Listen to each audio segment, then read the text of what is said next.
Please welcome Assemblymember Michael Solage. Please welcome State Senate Majority Leader Andrea Stewart Cousins. And please welcome the 57th Governor of the great state of New York, Governor Kathy Hochul.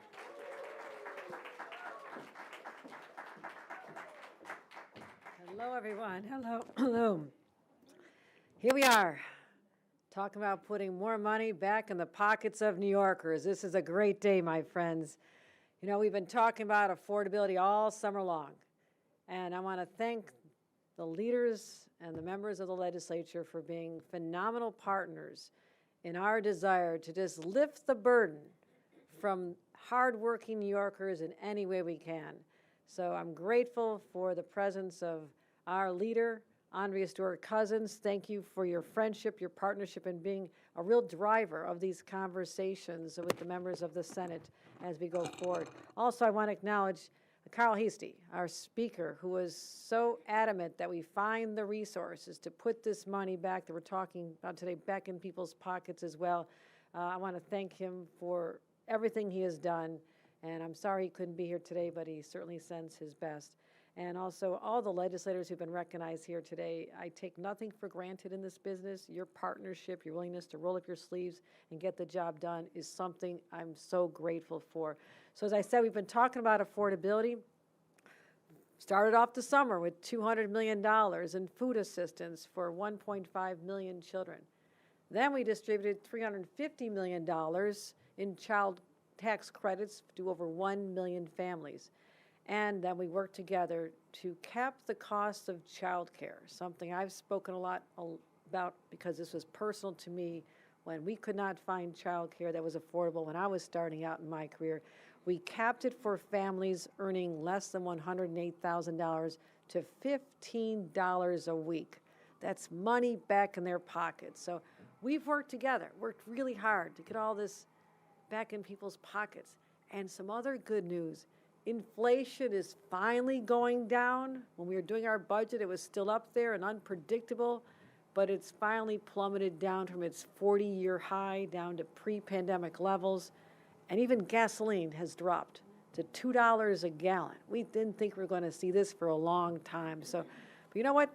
With all this backdrop and the good news from the economic front, New Yorkers still don't feel that relief yet. It takes time. It takes time to trickle down and benefit them. And I know this because I went back to school shopping in Albany last month, not for myself. I'm good. But Melissa Anderson was a young woman, a single mom, who was so grateful to the checks that we gave her just in time for that back-to-school shopping, when shopping with her twin sons. And to watch these kids, it was actually heartbreaking because they knew that they couldn't grab the $89 backpack. They immediately gravitated to the $39 one because they knew that there would be too much for their mom. Already at age 12, they knew they could not get that extravagant backpack. And we went shopping. We bought pens and paper and notebooks and the water bottles they picked out and the lunch pails. And we get to the checkout, and she was turning to me and says, I couldn't do this without the help from the state. That, my friends, is why we do what we do. It's those voices that feel that no one ever listens to them, yet we do. We do. And it's so hard to make ends meet. And we're always working to find ways to just money back in people's pockets. So today, a continuation of this long effort, we're announcing that we're sending $2.3 billion in school tax relief, the STAR program, to nearly 3 million homeowners across New York. That deserves a round of applause. Now, 2/3 of the recipients already have their checks, which is great because we wanted that in time for school. And there's a couple districts that are still looking to get them because of their timetable with their own school districts and their own finances. But this program has been around a long time, no doubt about it, but we keep ensuring that it gets bigger and bigger every year. And also for seniors on a fixed income. My gosh, life is hard. The cost of the co-pays every time they turn around, they're at a doctor's office, the cost of prescription drugs, and they want to get a little gift for the grandkids once in a while, receiving the enhanced star and putting $1,000 back in their pockets, this makes a world of difference and helps our seniors actually enjoy their retirement just a little bit more instead of being there late at night worrying about how to pay the bills. So it goes a real long way. The groceries, I go shopping in the city, I'm stunned at the cost of toothpaste and bananas. I walk to them, no deliveries for me. Or even just if you have a car payments and the insurance and everything else. So here's the other thing. Since the beginning, the checks would show up in the mail, right? Now, sometimes people move and you're not always there, and sometimes mail gets stolen, a little bit of unreliability. We have technology finally catching up with this program. Even seniors do online banking, right? I'm a senior, I do online banking. I can speak for seniors. So we want to meet taxpayers where they are. We wanted to make sure that the people who deserve this relief get it immediately. And so we have made sure that we have a digital portal now. This is brand new, digital portal for the first time ever. They can get their star payments by direct deposit. Direct deposit, right there, right away. Now, as I said, many people have already received their checks for this year, but if you live on Long Island, for example, which is on a different cycle, you can still sign up for direct deposit this year. So we want to make sure that happens. Go to ny.gov/star to get started. So everybody should do it for next year. It's available. Get that money as soon as you can. It's yours. And you can set it up a direct deposit to come day or night. So let me wrap up with this. Affordability will always be the top priority of my administration and your representatives in the legislature. We are aligned with this. No New Yorker should have to lie in bed at night and worry about these bills or make decisions, choices that they should not have to make between the groceries, the prescriptions, being late on a payment. It's just too hard sometimes. So if we can continue finding how to give people relief, and I mentioned Long Island, I think about the fact that a recent visitor to Long Island, just last night, was responsible for driving up the cost of living in places like Long Island and Westchester County and other areas when he obliterated the state and local tax deduction that had been there since the beginning of the tax code when President Abraham Lincoln was in office. So now it comes back here. What a hypocrite. Oh, we're going to get rid of that. You know how much Long Islanders and Westchester residents and other New Yorkers have had to pay since the time when you ended this? It's costed individuals in these areas about $5,500 more a year that they used to be able to deduct. Over the 6 years, it's $33,000. It should have been in their pockets. So we could finance a big tax cut for the wealthiest and really stick it to the blue states is how they defined this.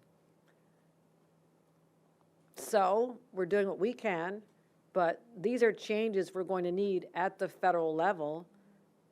I'm not personally trusting the person who got rid of this. I'm not believing him at his word to say, oh, I'm going to put it back. So that's up for voters to decide. This is not a political conversation.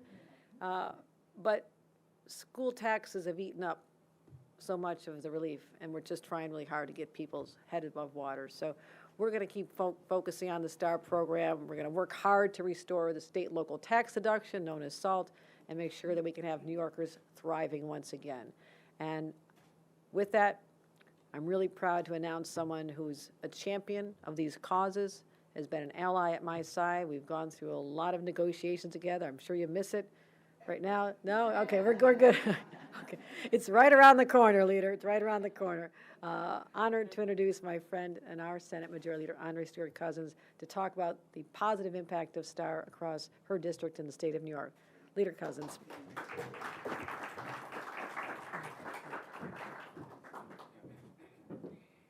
Thank you so much, Governor. No, I don't actually miss it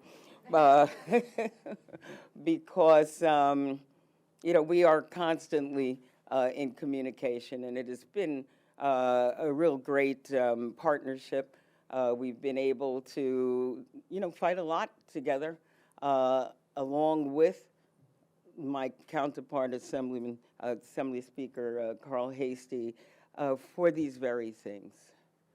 It matters that people who represent the great people of New York understand what real people experience. And as the governor was saying, as she deals with her grandkids, I too have 4, 6 and under, childcare, daycare, so grateful for pre-K. And still, with their parents making a considerable amount, they still need help. And so when people are sitting around that table experiencing what everyday people are experiencing, the results are better. So I'm happy that we can talk about the amount of money that we continue to put back into people's pockets. In July, we were together, the governor, the speaker, myself, to tell people that they were getting a supplemental check for the Empire State Child Tax Credit. We had last year included children who, for some reason, were not included 0 to 4, so that added more money in people's pockets for children who were younger. And then, just this July, we were able to send a supplement so that, again, if you already received that tax credit, you didn't have to do anything except go to your mailbox.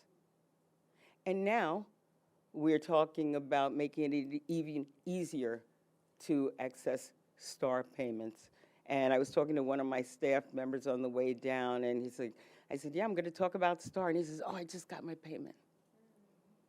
I said, were you happy, thrilled?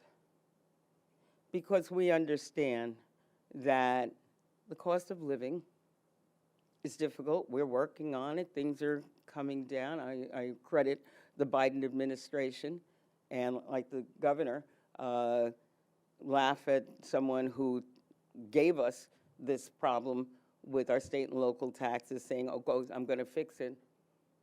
We know that that's unlikely, because actually I've been to the other states that are receiving our tax dollars, and those legislators are thrilled, thrilled, awash in our cash.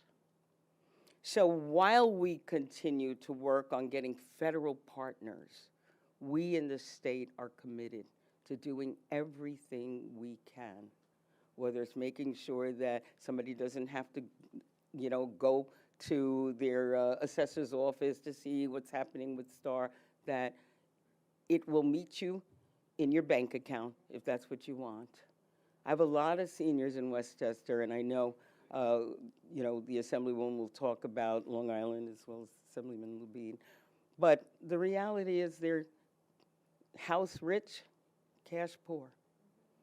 So this additional, in some cases, $1,000 makes all the difference in the world. And I'm here because I want to make sure that people understand that both houses of the legislatures, and I see some of my senators here, I'm going to leave the Assemblywoman to announce her members, but I do want to recognize Senator Leroy Comrie. I want to recognize Senator Brad Hoylman. I want to make sure I don't get in any trouble with anybody else. But to a person, we are committed to do what we can to meet people where they are, and not only meet them where they are, but to lift them up. So with that being said, I'd like to introduce a wonderful, wonderful champion, Assemblywoman Mickey Salages. I was going to say Michael, but she says everybody calls me Mickey. Assemblywoman from the 22nd District. Assemblywoman, thank you.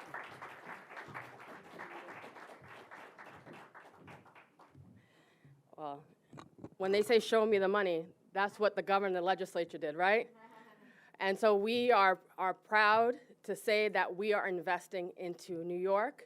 And, our motto is Excelsior, and it's ever upwards.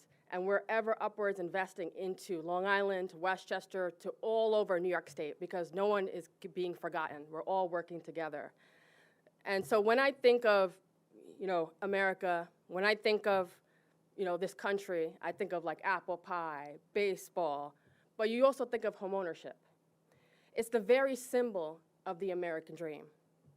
And owning a home is not just about a place to live. It's about building a future. It's about creating stability. It's about investing into our communities. But for so many, they don't have an opportunity for homeownership. And some that do are struggling every day. And we know that our housing stock is very diverse. When we talk about Long Island, we have residential homes, but we can't forget about places like Queens, Yonkers, and upstate New York, who many people have homes as well. And so that's why it's so important that we invested in STAR. And I really want to thank my speaker, Speaker Carl Hastie, and acknowledge him today, because he thinks about every single member. It's not just a focus on one area, but it's really a focus on empowering members to talk about what's important in our district. So I just want to thank our speaker. Give him a round of applause. Come on, members. Yeah. We know the reality. It's a high-cost state. New York is very expensive to live. But we have a governor and we have a legislature that's constantly investing into programs. Whether it's the child care assistance, expanded child tax credit, which I got my check. I'm a mom of 3. I got it right before school shopping. I was so happy, really. Or our seniors, investing into programs like food assistance. It's about making sure that we're taking care of each other and not dividing. And so this $2.3 billion in STAR is amazing. It's focusing really on the #1 issue when we talk about Long Island. It's about property tax relief. And I can't stress that it's very expensive to live on Long Island. And I don't have a pony. People have an interpretation of Long Island with wealth and all that. Not at all. Long Island is middle-class communities, people working everyday jobs like in healthcare, looking to be a part of that American dream. And so that's why it's important that we invest into places like New Rochelle, Utica, Long Island, because we need to highlight that we are being more efficient about how we use government resources. And so it's exciting that we have a portal now. Woo, whoopee. Thank you. Thank you to the legislature and governor for doing that. And I encourage homeowners to make sure that they have STAR, they applied for STAR. Because a couple years ago, I sent out a mailer about all the programs available to seniors. And I got a phone call after the mailer dropped, and a young senior, I like to call them young or older New Yorkers, called me and was like, I didn't know that I was entitled to STAR, and not even that, I was entitled to enhanced STAR. And she started crying because now she was struggling. Like, she was parsing out her prescriptions. She was going to the local food pantry. She had financial issues because she's trying to balance it all. She's trying to live that American dream and try and balance it all. But having this check and now direct deposit, she can live a New York life and be able to stay here and keep people here. And that's what it's all about. So I want to acknowledge my colleagues who, they're so dynamic. I love all my colleagues. They're amazing. No, but all the colleagues. I love you all. I'm going to start this way. No discrimination, so don't hurt me. Assemblyman Steve Otis, Assemblyman Charles Fall. I see Assemblymember Raga out there. Who else? I see Assemblywoman Tapia. Thank you. I see Assemblywoman Jessica Gonzalez Rojas. Yeah, JGR, we always call her. Anyone else? Oh, I see dynamic Assemblywoman Chantel Jackson. And last but not least, my favorite Long Islander, Assemblymember Chuck Levine. Yes. So we're here to build a better, stronger New York. We're here to build a better, stronger community. And it's just exciting that we're investing into homeowners. So thank you, Governor, and thank you to my colleagues in legislature for doing that. So with that, I guess we're done. Am I introducing anyone? No? All right. That concludes our program. Thank you for coming.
Keep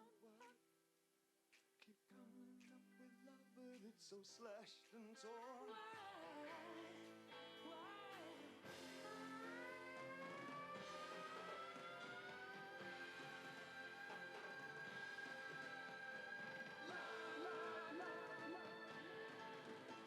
Insanity laughs under pressure, we're breaking. Can we give ourselves one more chance?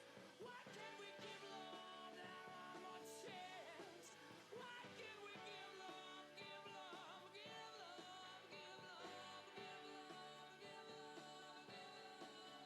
'Cause love's such an old-fashioned word, and love dares you to care for the people on the edge of the night, and love dares you to change our way of caring about ourselves. This is our last dance. This is our last dance. This is ourselves. Under pressure. Under pressure. Pressure.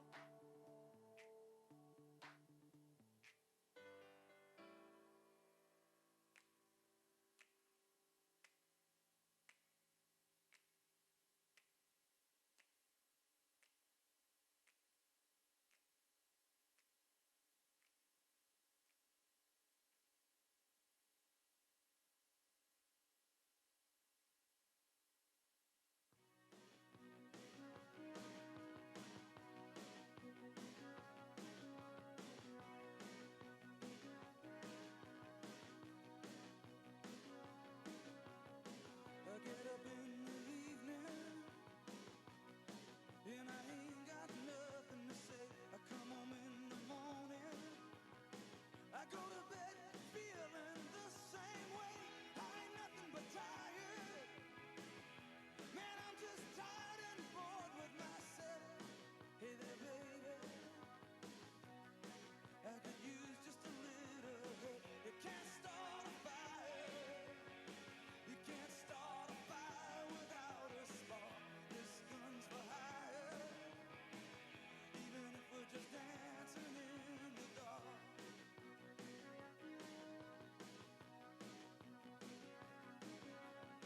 Messages keep getting clearer. Radio's on and I'm moving round the place. I check my look in the mirror. Wanna change my clothes, my hair, my face, and I ain't getting nowhere. I'm just living in a dump like this. There's something happening somewhere. Baby, I just know that this. You can't start a fire. You can't start a fire without a spark. This gun's for hire. Hello, everyone, and thank you for joining us. I appreciate all the inquiries from the media and the public about my well-being after announcing I had the basal cell carcinoma removed from my face a little less than a week ago. Recovery is going well. A little bandage will be there for a while, but I could not be more pleased with the outcome. And the only thing my doctor cautioned is to not do anything to raise my blood pressure. So he has advised I don't take any off-topic questions today. We'll see how far that gets me. The sympathy I can just feel oozing out of this audience. Avi, take it away. Let's start with Andrew. Thank you very much. A question for you about the MTA.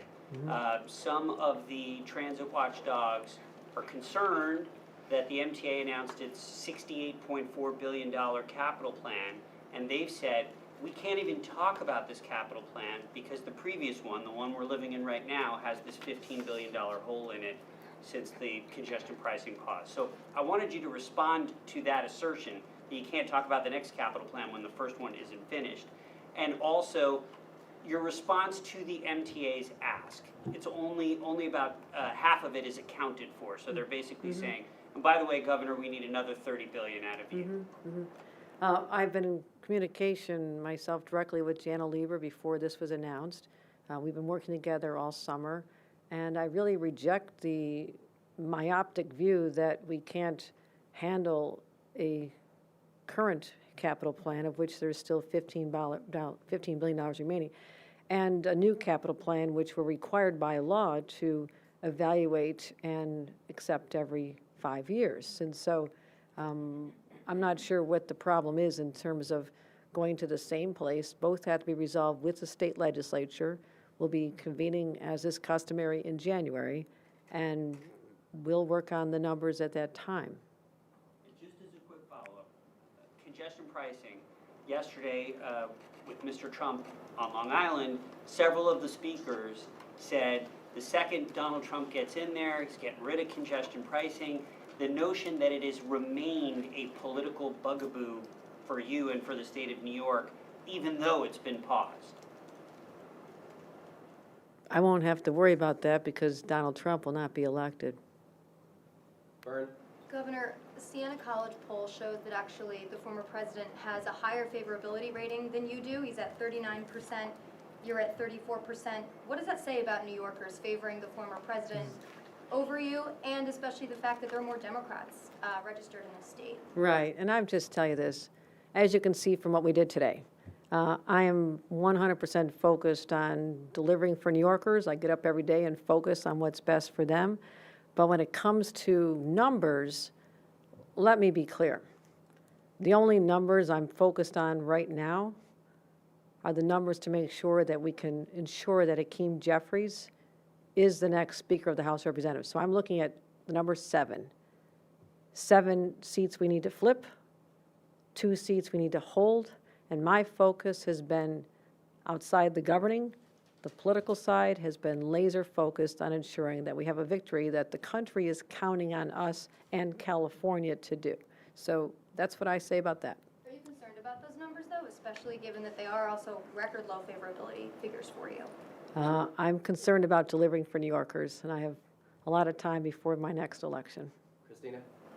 Hi, my question is regarding the phones in schools proposal. So last week, there was a security lockdown at Brandeis High School on the west side. I covered that story. I spoke to a number of parents who told me that the school and authorities didn't communicate with them at all, or communicated with them like much later.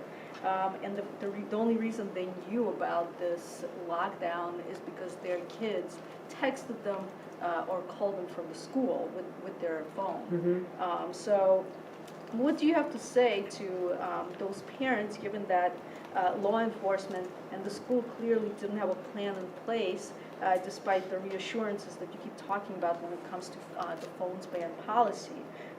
How should they be guaranteed that a situation like that won't happen again, where they're not hearing, they're not hearing anything from the school or from police, or they're looking at the Citizen app, or I absolutely agree that there has to be communication channels well in advance of when any crisis or disruption happens on a campus at every single school, preschools, elementary, middle schools, high school. And that's something we can focus on, is make sure that the communication plans between parents and law enforcement and the school district are tightened up and followed. And I think that was a shortcoming there. You're absolutely right about that. I also listen to law enforcement a great deal in making our assessments on this, and they would say that the last thing you want children to do when there really is a crisis on a campus is to be pulling out their phones, talking to their friends, recording the incident.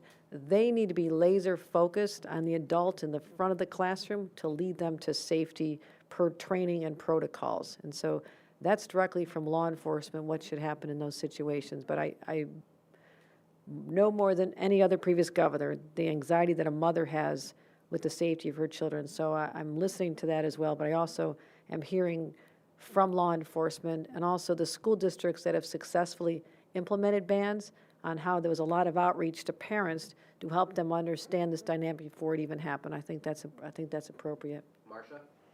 Governor, you've spent a lot of time over the last year trying to develop an organization that will help Hakeem Jeffries and the Democrats take control of the House. I wonder what part of that the STAR program plays in helping you to do that, given the fact that a lot of the benefits from the STAR program are in areas that you hope to either flip or hold, in Westchester, in Long Island, and in some places upstate. And is this part of your plan to try to help Hakeem Jeffries and the Democrats take back control of the House? No, because you look at everything we've done on these programs. We've announced these throughout the summer. These were enacted during the spring, and we've done a STAR event, I believe, every year I've been governor. You know, we talk about how we can enhance this. So talking about affordability has been part of who I am as governor since I was first elected. It is unrelated to the politics, which someone cynical would say, oh, your first time now talking about this a few weeks before election. I can show you an entire record and countless press events, press releases that show we've been laser focused on easing the burden on everyday New Yorkers, which is unfolding here today. Obviously, events like this are planned well in advance and unrelated to the election. I'm not trying to tie it to it, but I'm just wondering if, given the fact that these are such crucial House seats, if the fact that you can send some benefit, some homeowner tax benefit to these areas helps the Democrats make their case that they're hearing the concerns of the people who are going to vote for them and helps them make the case for themselves. I just would separate the idea that there's political decisions that drive our assistance to Democrats, Republicans, and independents. I mean, this is not a calculation other than this is the time of year when STAR checks go out. The money for going back to school happens back to school time. So all of this has been focused on demonstrating that not a political party, but those in government leadership positions now, like myself, understand that this is a top priority. I continue to find ways to acknowledge that New Yorkers are struggling. It's been hard for them, and anybody running for office should be saying that anyhow, independently of what I'm doing. But it is just so critical that we don't be tone deaf to the needs of everyday New Yorkers, and that's what this is all about. I wonder, as you face the fact that there are these races that you are trying to change, what are your concerns in terms of the ability of Democrats in New York to flip some of these seats so that you can help Hakeem Jeffries? I'm not concerned about it at all because we've done more this year than has ever been done in the entire history of our state to help Democrats get elected. Now, this is not the place to talk politics. Should I stop the topic or I'm okay? Just checking. We have 37 field offices in these 7 battleground areas. There are entire presidential battleground states that only have about 50, 55. So look at the concentration in just Long Island, Hudson Valley over to Syracuse of the ground game that's been orchestrated, the 1 million voter contacts, the 10,000 volunteers, the 100 people hired. So when you ask what is being done to help them get elected, my job as the leader of the party was to build something out of basically nothing and take the infrastructure that was always available to be used for other people, had only been used for governors every 4 years when they run. No one has ever used the full power of the Democratic Party to help others. That's who I am. That's been my focus since we started this last year in helping some upstate races in particular flip even town boards and county legislatures and DA's races. So I started the seeding last year, planting the seeds. This year we're seeing the results, and I think people are pretty, they're blown away by what we've done. They're blown away because nobody else has shown this level of interest and commitment to making sure that Hakeem Jeffries is the next speaker. All right, last one, Henry. Governor, I'm glad you're feeling better from your procedure. I had one on STAR and then one on SALT. On STAR, I'll admit, probably my own fault. I hadn't heard of the STAR program, so while we were on the break there between question and the program, I went to try to sign up on my phone real quick and didn't find it to be super easy. I'm sure I'll figure it out tonight when I got all my documents in front of me. But I'm wondering, the state knows how much I make and the state knows that I own a home, and why isn't this automatic? And on SALT, totally separate, you made comments about former President Trump and his newly announced position on this and your skepticism, but have you had a direct conversation with Vice President Harris, and is she committed to getting rid of the cap? Because we know we have a big kind of tax moment coming in the next Congress, regardless of who's president. Well, we'll certainly help you fill out the forms so you can be one of the beneficiaries along with other millions of New Yorkers for the START program. And we can always find ways to streamline and make it easier, I assure you. Well, once you sign up, it will be automatic. You know, it is something that homeowners apply for, but every year after that, you'll be getting, and that's why we're asking you to sign up for the direct portal. You'll get your check every year going forward. So we'll make it really easy on you. I've not yet had that conversation on this particular topic, but it's certainly when President Harris is elected and she has a Democratic House and a Democratic Senate, then we have all the players in place that need to be there to reverse this injustice that was perpetrated on the taxpayers, the hardworking property taxpayers of the state of New York, a lot of them concentrated Long Island and Hudson Valley and other areas. So they took it on the chin. This also triggered an out-migration of our state the following year that this went into effect. A lot of people made decisions that this was just one more burden they couldn't handle. And again, why would you deny the ability to not be double taxed? I mean, basically double tax in the state of New York because of the taxes you're paying for state and local, and you're no longer able to deduct them off your federal. It's been wrong from the beginning. We have called this out countless times. I've talked to our delegation about this, and it has to be addressed, but you're always going to have obstructionists unless we have the parties in place, the elected officials in place who are committed to doing this. And I will work so hard once we have the Harris administration and Hakeem Jeffries as the speaker to get this over the finish line. New Yorkers need this. It's a huge burden for them right now. Governor, do you still have confidence in Mayor Adams? His police commissioners resigned since you last spoke with us. His chief counsel resigned. Another top aide just resigned today. And he's got, I think, at least 4 ongoing investigations. Do you still have confidence that he can govern as mayor? My job is to work with the mayor of New York. I also represent 8.3 million people who call New York City home, and we'll continue working on closing illegal cannabis shops. We'll continue working on the migrant crisis. We'll continue working on driving down crime and continuing to deliver for New York. He is the governor. I'm sorry, he's the mayor. I'm the governor, and we have a job to do. Thanks, All right, thanks, everybody. everybody.